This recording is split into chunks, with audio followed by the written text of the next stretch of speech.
we're before we're recording here, we're all over the place, but we're just talking a little Joel Embiid appreciation right now. I mean, the guy is just on an absolute level, another level right now. It's ridiculous. But anyway, welcome back to another episode of Cold One Conversations. Everybody's been saying, where are you guys? It's been 2 weeks. Is it because the Eagles got their ass beat 2 weeks in a row? No. Is it because our bets have been failing miserably? No. The last 2 weeks, we don't hide from it. There's been big things on the job market between the two of us. Send GGs in the chats. Good lucks in the chat for us. We have big things coming. We're working a lot. We're hardworking men here, and we're trying to give you the best content possible. And sometimes we just can't make it happen, but we're going to try to keep getting an episode out every Friday for you guys. So make sure you hit the subscribe button, click the bell so you know when we go live every Friday. We're going to try to get it out for you. It's been rough. It's been tough. We're out here grinding. Harry's on a remote location right now. Who even knows where he's at? It seems like he's in a different country every other weekend. I've been trying to do business deals, and like Trilly said, we thank you for the support. We thank you for sticking with us. We know that sometimes it seems like things are lining up. We're dodging cover. We're dodging this and that. We're not. We're trying to better ourselves so that we can bankroll this thing, so that we can get a studio, so that we can get real lights, real microphones, real this, real that. But yeah, Trill's stepping up in his job game. I'm stepping up in mine. But at the end of the day, dude, this is a sports pod. You know what I'm saying? The people want to hear what we want to hear. And I want to tell everybody something real quick before we jump in. If you were telling me that my bets aren't hidden, if you're telling me that Trilly's bets aren't hidden, if you're going back and forth between it, just like the podcast and get the hell off. I still want you to like it, but get the hell off. Give us 10 seconds. Give us a 10-second view and then get out. And then get out. Get out. All right, dude. Let's open up the show. Let's talk about it, dude. We are coming to the end of the season here. Week 15. This is crazy. Close to the holiday season here. We got Christmas right around the corner right next week. I mean, hey, don't forget, go check out Philly Drinkers right now. This hoodie is 50% off on phillydrinkers.com right now. It's like $20. It's fantastic. The hat. Get yourself a Cold One Conversation pint glass. We love everybody at Philly Drinkers. Use Brendan Petrilli at checkout for 10% off. But yeah, we're in the holiday season. We're ramping up. We got football games Saturday, Monday, Sunday, Thursdays, maybe Fridays coming up. We got the bowl games and everything coming up too next weekend. We got Christmas. It's an electric time of year. We're here to get hot. This is when everybody gets hot gambling, and you know it. And that's what we're going to do here. Hey. The other thing that we got to have next week, we're going to have next week we'll be doing Christmas time shows, New Year's time shows. Then we got to talk college football, the playoffs here. The line movement, 2 weeks ago, we talked so much when the Final Four got announced. Dude, did you see the line movement that's happened on that Michigan game, dude? They started as a 4-point favorite, and now they're only -1.5. It's like a pick'em, dude. It's crazy. All right. This is an NFL show, though. This is an NFL week. And we're going to dodge the hate comments, and we're going to start with the best team in the NFL. We're going to talk about the best team coming off a bye week 2 weeks ago. And then in their house, in the rain, everybody was like, Harry, what do you mean Lamar's going to air it out? Why are you saying he's going to have so many touchdowns? Why are you saying he's going to throw the ball so well? He's going to run the ball. He's going to give it to Gus. And what did he do? Zay didn't give it to Gus. He didn't. Zay got a taste. OBJ got a taste. Revenge game. You know what I'm saying? Likely got a taste. The sirens are going off. Shout out Lamar. Shout out Ocho. You know what I'm saying? Right now, dude, I mean, I think it's pretty clear to say God forbid, we've got some crazy games coming up. Primetime tonight against Jacksonville tomorrow. Then the 49ers, then Miami, then the Steelers. We got 4 big games to close it out. But I'll say something right now, dude. I think the battle for the AFC is going through Baltimore. First time ever, man. First time ever. Yeah, and it's really starting to set up that way. I think a lot of it has to do with the NFL wanting Taylor Swift to be on as many playoff games as possible. Do you think that has anything to do with that, where they don't want them getting another 1 seed? Or do you think the Ravens actually have earned this? I think that they brought Taylor in because they've seen how bad KC is crashing and burning. Without her, would this franchise be anything better than the Cardinals? I think you're on to something here. I really do. They're They had to bring her up. self-destructing. They're becoming a bunch of drama Shitty. queens. Patty Mahomes is going nuts there. Like, who knows? Bitching and complaining why he's got to be so mean and a liar and pathetic and alone in life and mean. But dude, I just it's funny to see because the Ravens have they're finally kicking into that next groove here where that offense is really starting to get going with the multiple wide receiver options. And you gotta love Likely right now. What's his role when Mark Andrews hopefully comes back? Dude, again, it goes back to the conversation that you and I were having, over the last 2 weeks and the week before that. I truly thought, right, and I'll repeat it again because I stand by this statement. When Andrews went down, I thought that we were going to take a page from the 49ers playbook, move Gus into that slot receiver running back style that they do with Debo, and keep Mitchell as our main running back that they do with McCaffrey, right? And we have not done that, man. We said keep the run game the same. It's working, and we'll find diversity in our play calling as we can. And Likely has been there to play, dude. I mean, he is now has his Andrews has come down over, I think, 150 yards receiving, 1 touchdown in the last 2 games. The dude is a stud, and I think that kind of what he's proving is, number one, why they drafted him. He's not a receiver he's not a tight end that should be in the block, excuse me. And a guy that's kind of faded away and has not lived up to the moment is Rashad Bateman. Rashad Bateman, who got drafted high as a number 1 overall draft pick. Zay Flowers has kind of stepped over him. OBJ has stepped over him, and we're seeing that now Likely in this loss of Andrews, dude. What's interesting to me is, you and I both talked about, we thought that Ertz would be a clear signing for the Ravens once he got released, right? And Likely's kind of proven, why do we need to sign him? You've got it in-house. Go with the personnel you got. You know what I mean? Yeah. Last thing on the Ravens here that I want to ask you. Have they kind of flipped that mold of the running style offense where now they've just been really airing it out? I mean, last week, I think Lamar had the most carries for the team, where the running backs really weren't getting that many touches. Gus Edwards couldn't get us 25 freaking yards for that $150 parlay, Harry. Like, what's going on with the run game? Do you think it's just defenses that the matchups, or do you think they still got it in their bag to rip out like a 40 carry game for between the 2 running backs? Or do you think the offensive philosophy has gone more to the air? I think that to answer the question with kind of an odd answer, I think that we've never had this much diversity in our offensive package.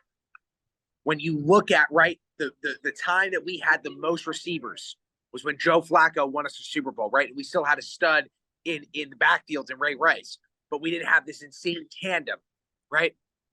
But we had Anquan Bolden, Torrey Smith, Pitta, right? You can go on and on and on. Now what I think that we're finding is Todd Monken has found a way to match these running backs who really, like, we're not talking about high draft picks in Gus Edwards. We're not talking about a high draft pick at all in Mitchell, who are absolute studs. And then assembling this insane offensive receiving core. What I think we've really come to see now is it's not about how we flip the script of running to offense. What we've seen is this is who Lamar truly is. Lamar is a complete all-around quarterback. He can find his vision deep on the field. He can throw the deep ball. He can find the middle of the field when Andrews is there. He knows now when to sit in the pocket and extend. And on top of that, when you pair him with an offensive line that can create the opportunities for Gus and for Mitchell that we do, it's hard to beat us, man. I think that we're not top heavy at all. We have a very good boat that knows how to ride each wave. And that's different for us. That's really different for us. And I can't wait to see how it pans out. Yeah. No, I mean, that this Ravens team's really starting to get into a groove here. And if they can hold on, I need you. I need you to take care of business on Christmas night. I think it is against the 49ers next week. We need you here, Harry. We got to do what you did for us. You put us in place with KC. Yeah, we need a Baltimore podcast on Christmas here. So we're going to return the favor, Doug. We barely even talk defense, but that defense is clicking too. But try to keep this episode a little shorter. Well, the reason why we didn't talk defense real quick, just to touch on that, is because the one thing that is worrying me, dude, is that you're noticing, and we saw it the first week with the Cardinals when we let 10 points go with like 11 minutes left in the fourth quarter. Our defense has incredible personnel, and yet we're sometimes acting a little lackadaisical. That's the only thing, Right now, I think the breakout player of this Ravens squad, bar anybody besides Flowers, is Kyle Hamilton. Kyle Hamilton has come alive this year, dude. He is ridiculous, stone out of his mind. Obviously, you got to talk about Roquan Smith. He get banged up a little bit in that last game. He did, but the injury report doesn't look bad. And you got Patrick Queen, and then the addition of Clowney has been absolutely ridiculous. But yeah, man, no, it's been real deal. It's been real deal. This Ravens squad's ready to rock and roll. Listen, we got some powerhouses coming up against, we got Jacksonville. They've always been a team that gives us problems. We're going to overcome. Prime time, Sunday night. We're going to destroy them in their house. Doesn't matter. And then on top of that, dude, we got 49ers followed by fast Miami. It's going to be crazy. Having a little indigestion, a little agita. Yeah. Yeah, man. Your team's starting to get grooving here. Hopefully they can keep it going for the next 2 weeks, or they might run into a situation where like the Philadelphia Eagles are rocking and rolling, kicking ass, barely, getting big time dubs left and right. And then they just lay egg after egg. Yeah, no, just two eggs. Hopefully Monday night, there's not another egg, which is a possibility, but I don't know. It sucks because I was talking with some guys at the Fanatic. I'm like, if they played the 49ers early in the year, that game is way closer. It just is. You could just see how they ran out of gas. The first quarter, they held them the -2 yards. And then all of a sudden, you could just see the pass rusher wasn't getting there. Shanahan made some adjustments, and they ran him out the building, and they couldn't 100%. stop him. And it sucked, but, everybody's acting like the season's over for the Eagles. They're frauds, this and that. It's week 15. It was week 13 at the time. Like, it was at the Super Bowl for them. Yeah, it was. You saw how hyped up they were coming into that game. It would have been amazing just to crush them and been like your little brother here. But It is what it is. They got a good football team. Nobody's ever said that they haven't. But when it comes down to it here, the Eagles have some problems they got to figure out. They got to figure out their rotational issues because guys are getting gassed. It's just a matter of fact. And big time. You just see it on the field. Guys are standing on the sideline like a empty face, like look into the distance. We're like, boys, get going here. Like it's not that confident, like fierce look that you had against the Bills to come back, and force overtime against the Chiefs when you're down by 10 at half. It wasn't those times where early in the year where they were confident that we can go down at any moment and make a play happen. And it just wasn't there in that game. And even against Dallas last week, right? If you don't fumble the ball 3 times, that's maybe 21 points. The Eagles are tied. It's a tie football game. So, I mean, you got to hold on to the football. Yeah. You gotta get the guys back healthy and in the rotations better. Get the defense and offensive coordinators have to find a way to get these guys in better positions as of late because they're just struggling. They're grasping for straws here, and they need somebody to really grab the bull by the horn and slap everybody in the face and be like, we are one of the best teams in the National Football League. That's what we were to start the year. We were 10-1 to start the year. That's the team. We beat the guys that we lost to in the Super Bowl. We beat a good Bills team. We beat a Miami team. Like, we beat all these AFC teams. We got to prove it now. This is the time. Go to Seattle, take care of business, stomp them. It's a tough place to play, but get it done. And we're back. So here's my question, though, to you. 2 points on that. Number one, talking about who's the guy to step up, who's the guy to take the reins, who's the guy now to say, as you've just said, to prove it. What I think that we're also seeing when you're looking on that sideline and when you're watching these Eagles games, dude, who is the guy who's stepping up when AJ is shut down? And I think that we found that in Dallas. Now, again, Dallas, what led that game was just way too many mistakes, right? Too many mistakes. AJ didn't get his chances that he needed, right? But my question to you is, you got Goddard back now. He just came back last week against obviously Dallas. What happens when AJ's not available? Who's the guy that Hurts knows is going to be my late game situation that gets you there? It's Devontae Smith, and he's gotten his touches throughout the year. Where He's putting up 99, 100 yards for 4 straight games when AJ took a little bit of a lull after he had that hot start to the year.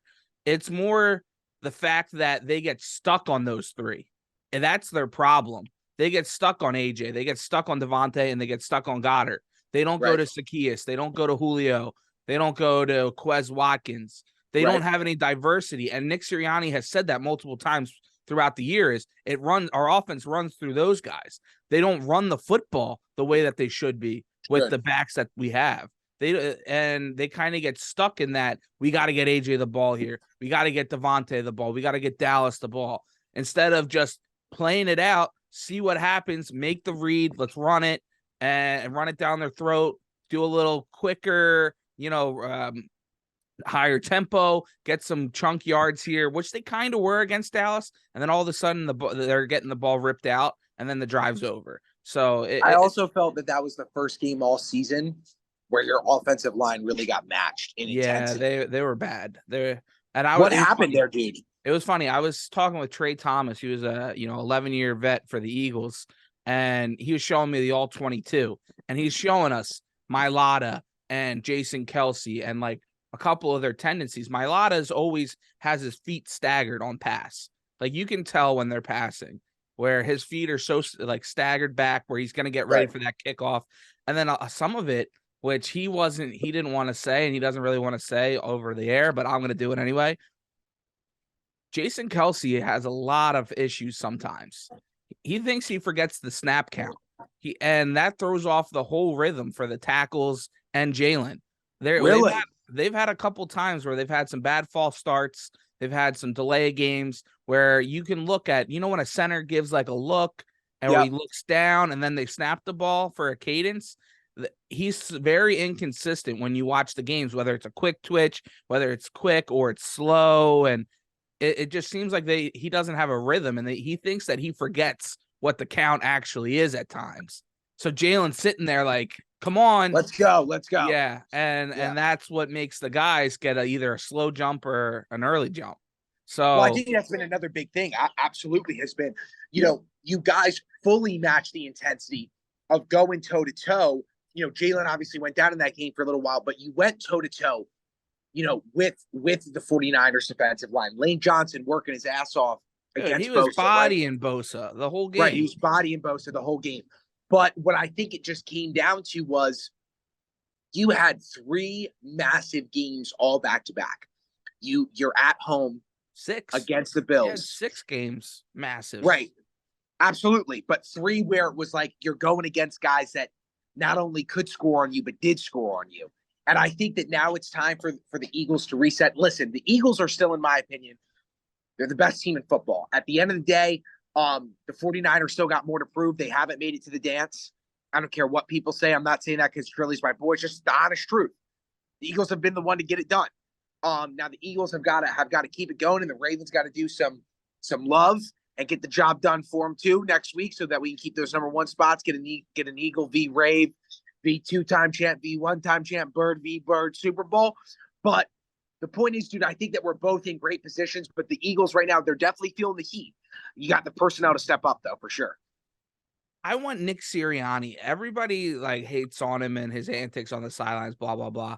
I want him to grab Lane or Kelsey and be like, let's fucking go. Grab Fletcher and be like, get your shit together. Get these guys together. You're our leaders. BG, you're the leaders. You get in these guys' faces for me and get them going. And I want to see that a little more of that, where he's kind of taking a backer approach to let those veterans take over. He's got to be the one to be like, hey, this is our team. This is your team. You got to get this thing turned around and really punch him in the face. I would like to see that. But I don't know. Imagine he punches them in the face. Yeah, hey, it's football. That'd be kind of great. It's guys being dudes, Hey, Big Dom gets punched in the face. He just laughs. All right, that's what happens. What was up with that Big Dom cinch? Let's talk about it, dude. Everybody's acting like it was assault by Big Dom. His job is a security guard, head of security. You body slam. Your guy body slams our guy out of bounds. Cheap shots him, and a brawl ensues. You never see coaches get in there to try to break things up. Big Dom didn't throw any punches. He just said, get away. He gave him a hand and he said, get away, Paisan. You know what I'm saying? With the logo, the Italian flag on his shoulder, he said, get away. And that's all. And then that douchebag gets in there and throws a punch. And the Big Dom's the one getting suspended. My ass.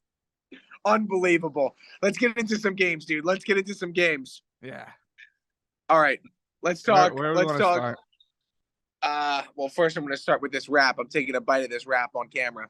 All right. I'm thinking I like the games today on Saturday here. I'm gonna start with let's go with the favorites because I really like this one favorite here. It's Jake Browning and the Cincinnati Bengals. Give me him at 3 points here.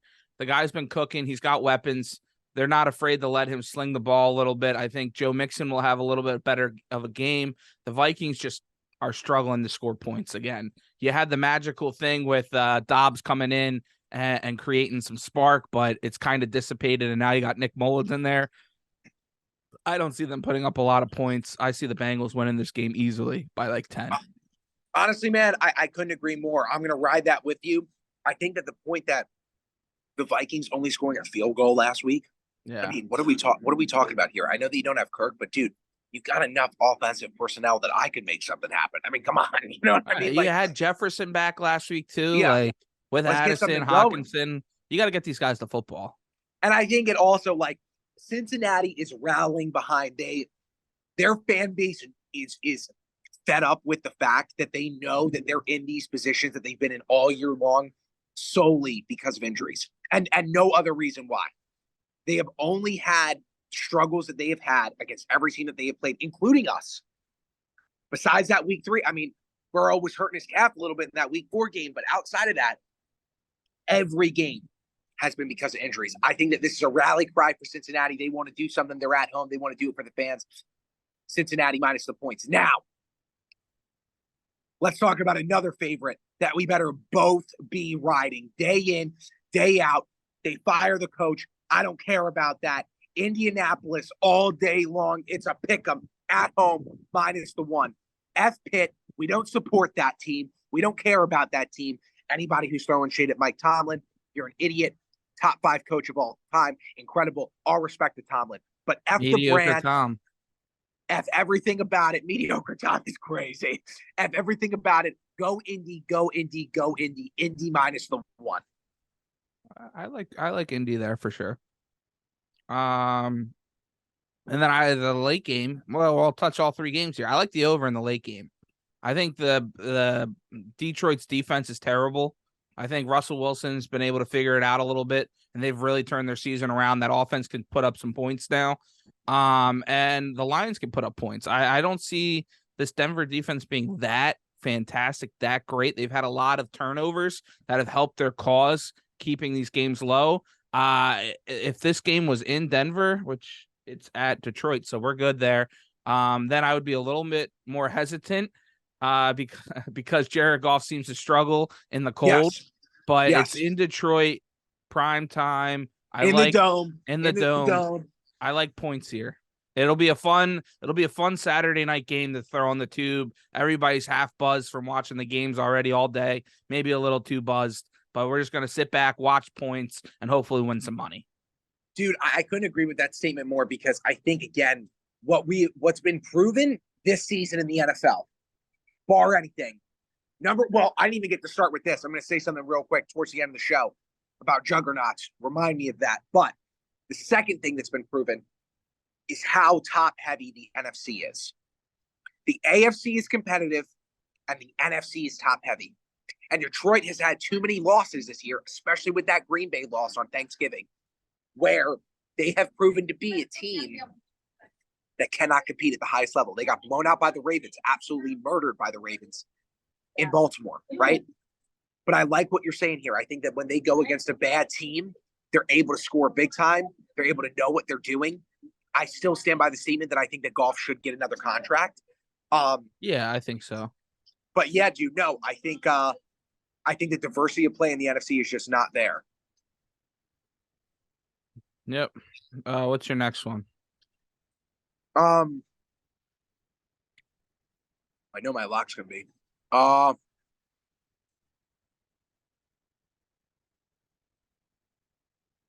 How do we feel about Dallas? Give me Dallas plus the 2.5. That's my next one for sure. On the road to Buffalo. People are thinking that Buffalo's hot. They're not. Give me the Cowboys plus the 2.5. See, I was hoping Buffalo was going to be the underdog in that game because then I would take Buffalo. But them being favorited, I don't love it as much. I But don't like it either. Dallas's record is crazy at home compared to on the road. They haven't beaten anybody on the road this year or last year even. It's a prove-it game. This Buffalo team needs it. And I think that's why this line is the way it is right now. I don't know. Maybe it's I love it, man. I love it for the sole reason that Dallas. I would love Dallas to lose. That's the only thing I'm like. Of course. But the thing I'm going to say is, dude, and it's no disrespect to you. And again, going back to the point of juggernauts, I'll bring it up later. Really, Dallas's only real win is against you. But dude, that was a defining win. I mean, they beat the past year's NFC champion. It was a good win. They beat a great team in the Philadelphia Eagles. And I love Dallas here. I think that people are now skyrocketing and they're giving way too much value to the fact that the Bills scored 31 whatever points on the Eagles and then they beat KC. And now they all think that Josh Allen is the real deal again. They think he's the best thing since sliced bread again. And he's just not. He's just not. This is going to be a down and dirty game. I think that I bet you it's going to be low scoring. I think that Dallas's defense steps up here. I think that Josh Allen has happy feet the whole time. I think he's going to be hitting his ribs all day long. And I think that Dallas is going to find a way to pull it out. Dallas plus the 2.5. All right. For my last favorite or over, I'm going to go 37.5 Bears, Cleveland. Joey Flack slinging that rock. This Chicago team's decent. They're starting to get and turning it around a little bit. Justin Fields is putting some stuff together. I think that number is very low. I can see this being like a 24-21 football game. And the Browns probably pull it out, as they should. If you're a Bears fan, I think you want them to be competitive in this football game, but the Browns still win. But what do you think of Joey Flack starting to really have some fun out there? You want to know what I think? Give me an alternate spread. Cleveland -6 at home. The Lions -3. Joe Flacco doesn't look a day over 31 right now, Doug. This dude is throwing it like nobody has thrown it. But dude, he looks legitimate. He looks like he's having fun and he's happy. If we're having an honest conversation, if they had signed him earlier and Deshaun had went down, when Deshaun originally went down, they could be competing for a 3rd or 4th spot right now in the AFC. Yeah. I mean, he's good, dude. He is a sound quarterback. His drop back, as Forrest Gump once said, he looks like a duck in water. It's ridiculous, bro. Give me Cleveland -6.5. It hurt me to the heart. It hurt me to the core when I heard them say this is the most fun he's ever had playing football. We paid you $100 million. How about you shut up? Okay, that's all I got to say. The first F-bomb of the show there. We paid you $100 million. How about you shut the fuck up? So we'll leave it at that. That might be a clip too. Yeah. All right, moving into my underdogs here. How many have you done so far? 4 each? I've done 3. Okay. So then I've done 3 then as well. Yeah. Man, I really want to do it here. I want to take Tommy DeVito. Dude, same. I'll ride with you. That was my next pick. I swear to God. We gotta get into it here a little bit. He's red hot, man. He's repping the Italians. Him and Big Dom showing the Italians what we really are made of. And they're finally getting in a groove there, where they're finally getting Saquon the football. They're playing decent enough defense. I think the Saints team stinks. Unless they put Jameis Winston in that football game, I'm not worried about that pick at all. Whoever thought they were good? That's what I can't. Yeah, Some people were. They're gonna win. They're gonna win 13 games. Number 1 bye. We'll have to pull the clip at the beginning of the year. I want to talk about, dude. I think that this is the first time that you've bet the Giants all season long. I'm pretty sure it is. Probably. Giants plus the 5 for sure. Yeah. They're traveling. There's a lot of hype around DeVito. It's great. I love it. Now, Giants plus the 5. Now, as an Eagles perspective, I would kind of want that magic to run out this game, so of course they can cover the 5.5, but still lose, because I don't want that team and all these assholes up there in North Jersey talking smack. Oh, we're red hot. We're coming for your team. Blah, blah, blah. We're going to knock you out of the blah. I don't care. I don't care. Get it done this week. I like DeVito. He'll be able to keep this game close, I think. The Saints are just not a good football team. That's what it comes down to. Love it. I got another dog for you that I really like here, man. And this might be a crazy wild pick. Well, first of all, hold on. Why are the Texans catching points? I don't think Stroud and Nico Collins are playing. Okay. Then I'm going to go with the pick that I wanted. Buccaneers plus the 3.5. Buccaneers plus the 3.5. Green Bay has proven that, yes, they're going to be able to build with this kid, which is very surprising. But Baker can get hot at times, dude. And I think this Packers team has had a little too much hiccups recently. I like the Bucs here. I like Baker's energy as a Buccaneer. I hope that they wear the orange. They won't obviously do that. They're on the road, but I wish that they would. The creamsicle. Bucs plus the 3.5. Yeah, I was interested to see what you were thinking on that Green Bay team because they've had some decent wins and then they just fall flat on their face too. I like the Bucs there. I do. Under. This is disgusting too. This is an absolutely disgusting under. 33.5 points. Falcons, Carolina. Can't even think about that game. It's so gross. Yeah. I'm just gonna take the under and hope I never had to even think about it. Fair enough. It's so gross. Fair enough. I got 2 more games. All right.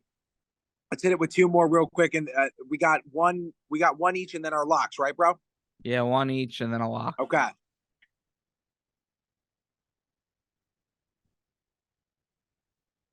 KC minus the 8 on the road.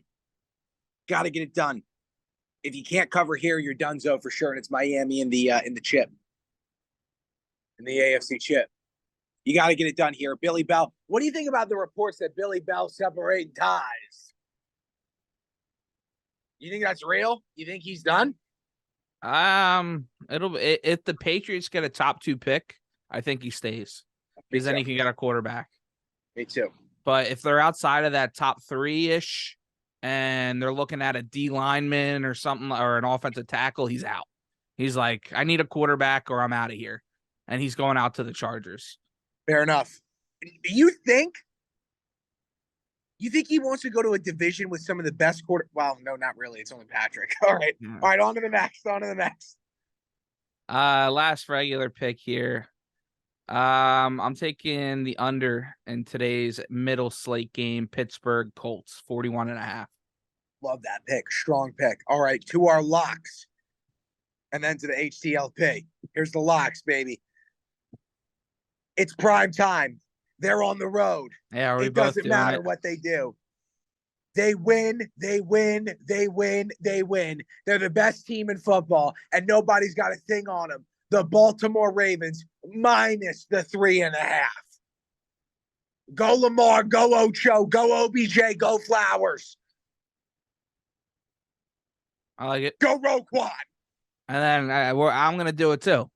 I'm taking the Birds. I'm taking a money line. As a lock? As a lock.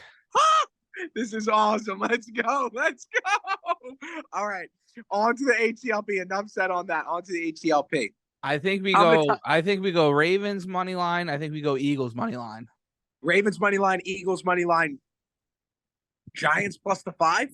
Oh, that's so ugly. I like it, but or Dolphins minus the 8.5. I like the Dolphins better. Dolphins minus the 8.5. And then do we go do we throw in today's game in? Do we throw today's game in with Bengals? Yeah, but we're probably not going to get the slip out till later, though. True that. Do we like San Fran at the 12? No. Yes, San Francisco at the 12. Yeah. That's a lot of points. Yeah. So you like it or no? 15 gets us 121. Dude, believe it or not, I like this Cowboys pick more. But then you got to root for the boys. I don't want to do that. Okay. I'll root for the over. Then let's take Cleveland. Let's take Cleveland straight up. All right. minus the 3. I like that. That's fine. That was a great, quick episode of Cole One's Conversations. We're getting the slip out. We're getting you the points. How much does that win us, brother? 15 wins us 120. Let's go. Let's do it. We ride, we die, we do. Gas money. Shout out the Birds. Shout out to 215. Hey, Joel Embiid MVP case. All right. Don't forget about it.